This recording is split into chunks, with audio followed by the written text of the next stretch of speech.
whenever I achieved some success, and we might have talked about this a little, but that I was gonna, everything was gonna feel any uncomfortable feelings I had. I thought all that would be, everything would be great. I thought like once I achieved some success, then it would solve everything else. And it didn't really solve anything. I just was kind of successful, and now I had a lot of responsibilities. And you still had the same problems in your mind. Right. Yeah, that's the thing, is like people think that... And that shook me. Success is going to make you happy. It can actually make you less happy because you get stressed out about it. That's what happened. And there's a lot of pressure.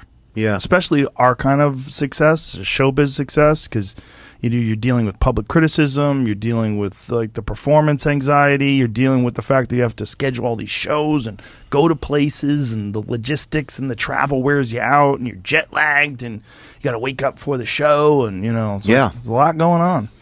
Yeah, a lot of responsibility. And it changes from when you were kind of doing comedy and everything was just kind of, you go for a week to do some shows, and then things get a lot busier, Yeah.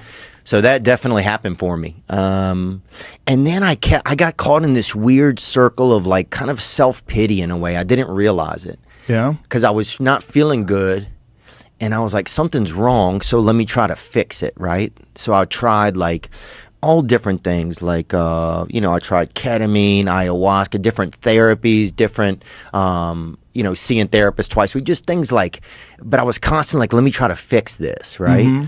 And it became almost like I was focusing on myself so much that I got caught in this little circle of like, it was just me, Yeah.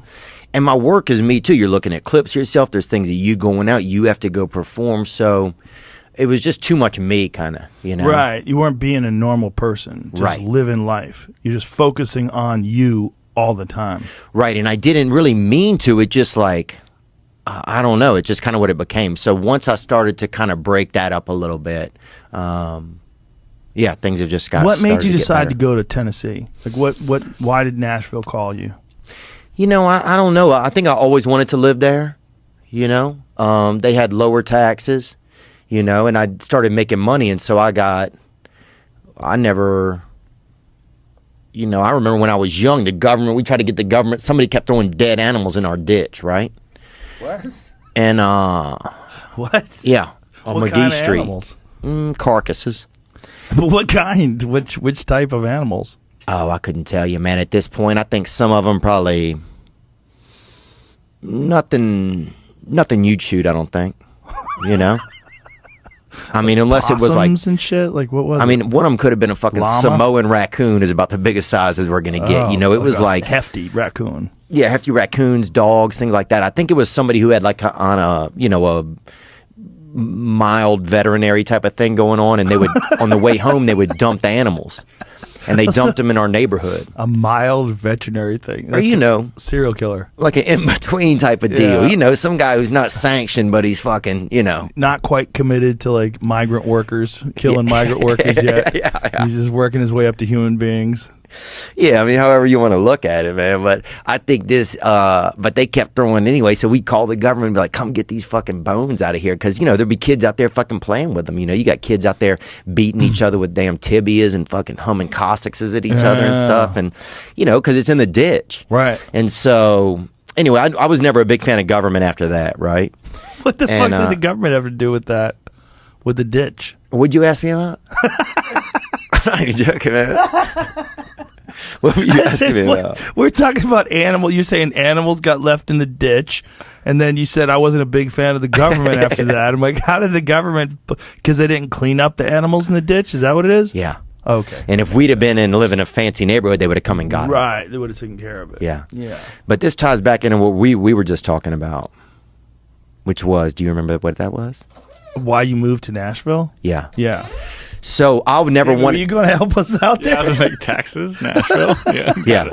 So anyway, I've never had a strong affinity for a lot of government. So anyway, right. I think that was in me since I was a child. So when I started making money, I was like, I don't want to give all my money to the government. Right. But the environment of California before the pandemic was very beneficial to us because we were all collected together. Right. As comedians, like that's very beneficial to have an environment where there's a bunch of other very good comedians around you. It's like, like that OR, like watching people go up and crush in the OR. Like, how good is that for your act? Oh, it was the best. That's one thing that I definitely miss. Yeah. But Tennessee it's been good. It's a great place for the pandemic. It's been good to tour out of there because you can just take a bus right out and go. You're in the middle of the country. Yeah, it's nice. So that's really been ideal. Yeah, and I don't know. I've thought about maybe making another move sometime, but I just don't know yet. Where would you go? I don't know. I'd have to go to a place where there's a little more stage time. That's the toughest part. Right here, baby.